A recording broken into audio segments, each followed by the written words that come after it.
debate comment here, members, on the overview report? Councillor Henderson. Thank you, Chair. Look, I'll be brief because a lot of my comments I suspect I'll make a bit later on in future papers today. But I just, given that we have the attachment A there, I wanted to very briefly remind everyone, as is apparent, that I voted against the council submission, and I actually did that when we had the memorandum brought to us in a previous planning committee. So I just didn't want people to take that me voting to receive this supports our submission, because I have to say, with no disrespect to those who wrote it and those that worked really hard on it, so I just acknowledge you for that, but it doesn't choose housing Aucklanders as our most important goal. Our submission let down the people that are living in cars and garages in the city, let down Auckland central businesses that would love to have more consumers locally based, let down suburbs, particularly West and South Auckland, but others as well, that are asked to take all the growth with our current models. It says to Auckland that even though there are 15 rapid transit bus routes in central Auckland, we shouldn't put housing in a lot of it. It lets down the compact city model that we've already talked about this week. It takes a conservative approach when we should be focusing on housing Aucklanders close to where they work and study as a bottom line. That is the approach that we should have taken, and we didn't do it, but that's something that I've always been consistent about, and I just wanted to make that clear. Thanks, Chair. Thank you. Are there any other comments to be made here, members? Just, if I may, I might just add to some context that contributes to this overview report, hopefully. And there have been some questions, and Councillor Henderson's referred to this in part. I sought some detail from our strategy and research unit on where is the population growing and where is the density of population growing and where is the density of housing growing and what was the baseline. And it's taken about a month to compile this, and I'm happy to share it with the members. It's just been received recently, and it accounts for the period 16 through to 21, takes into account census data, and it comes from our research unit, our very own research unit, who we rely heavily on. We know how solid they are. So since 16 to about October 21, there's been about 74,000 dwelling units consented.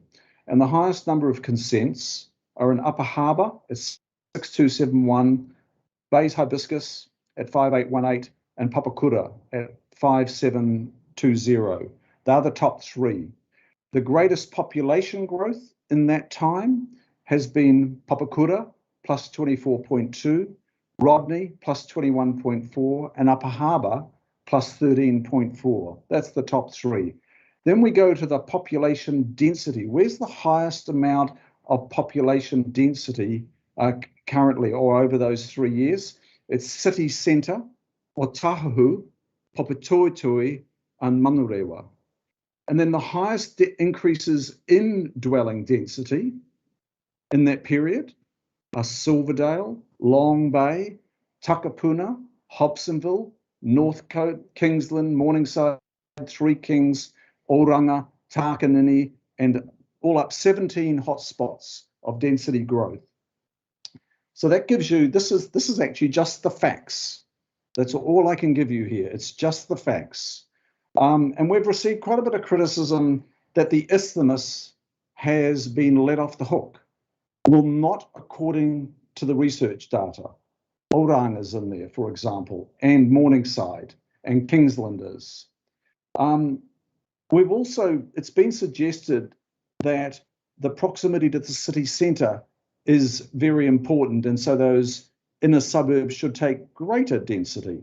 Fair question, but that's not, according to this data, that's not where all the jobs are, of course.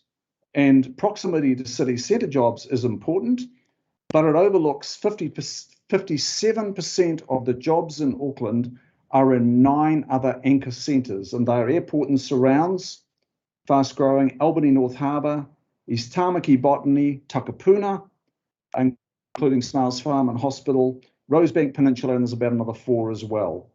And 41% of the consents issued in the last, 6 years, have been issued for in the rural urban boundary area are within 2 kilometres of those 9 job anchors. So 41% are within 2 kilometres of those 9 major job anchors.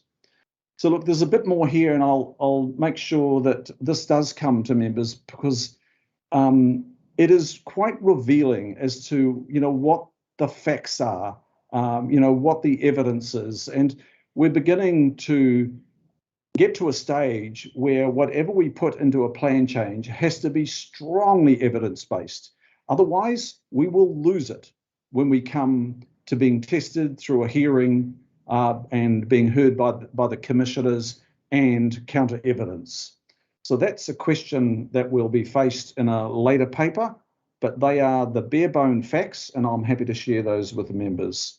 Now, I have a comment also from Councillor Walker, please.